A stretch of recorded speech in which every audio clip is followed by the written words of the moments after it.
আমাদের প্রিয় নবী বলেছেন যে একজন ধনী লোকের বেহেশতে প্রবেশ করা গরিবের চেয়ে অনেক বেশি কঠিন। আর পবিত্র কোরআন বলছে সূরা আনফাল অধ্যায় নম্বর 8 আয়াত নম্বর 28, ধন সম্পদ তোমাদের জন্য পরীক্ষা, এটা পরীক্ষা। আমরা বোকা তাই এভাবে চিন্তা করি যে এই লোকটার অনেক টাকা, আল্লাহ অনেক রহমত দিয়েছেন, এটা একটা পরীক্ষা। যদি এই রহমত ঠিক মতো ব্যবহার না করেন এটা অবশ্যই রহমত, তবে এই পরীক্ষায় ফেল করার সম্ভাবনা অনেক বেশি। যেমন ধরেন বোর্ডের একটা পরীক্ষার প্রশ্ন গত বছরের কথা, 2 বছর আগের কথা, 2002 সালের কথা। সেবারের প্রশ্ন খুব কঠিন ছিল, বেশিরভাগ ছাত্রছাত্রী উত্তর দিতে পারেনি।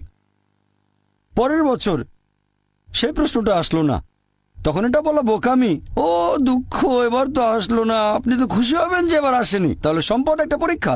তাহলে যাদের ধন সম্পদ নেই তাদের জন্য ধনীদের তুলনায় বেহেশতে যাওয়াটা অনেক সহজ।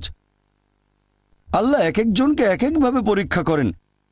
সেজন্য আল্লাহ বলেছেন তোমাদের ধন সম্পদ যেন তোমাদেরকে আল্লাহ তাআলার স্মরণে উদাসীন না করে, এটা একটা পরীক্ষা। নিজে সন্তুষ্ট থাকা। আর আমাদের নবী মুহাম্মদ সাল্লাল্লাহু আলাইহি ওয়াসাল্লাম বলেছেন, এটা আছে সহিহ বুখারীতে খণ্ড নম্বর 8 হাদিস নম্বর 447, নবী বলেছেন যদি কারো কাছে একটা পর্বত সমান স্বর্ণ থাকে সে এরকম আরেকটা চায়, যদি কারো কাছে এক পাহাড় স্বর্ণ থাকে তারপরও সে আরেকটা স্বর্ণের পাহাড় চায়, আর সর্বশেষে তার মুখগহ্বর পূর্ণ হয় কবরের মাটি দিয়ে। সে যত ধনী লোকই হোক, হয়তো সে পৃথিবীর মধ্যে সবচেয়ে ধনী লোক, তারপরও সে আরো বেশি সম্পদ চায়। মানুষ সন্তুষ্ট হয় না, বেশিরভাগ মানুষ কখনো সন্তুষ্ট হয় না। আল্লাহ পবিত্র কোরআনে বলেছেন সূরা নিসা অধ্যায় নম্বর 4 আয়াত নম্বর 32 যে আল্লাহ যেটা দিয়ে অন্য মানুষকে শ্রেষ্ঠত্ব দান করেছেন সেটার উপরে তোমরা কোনো রকম লালসা করো না।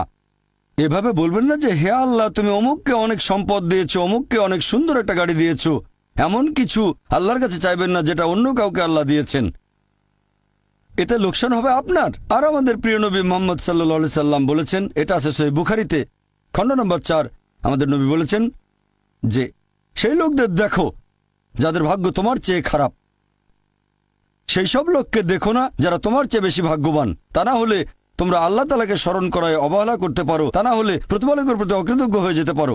তাহলে নবী বলেছেন তাদেরকে দেখো যাদের ভাগ্য খারাপ।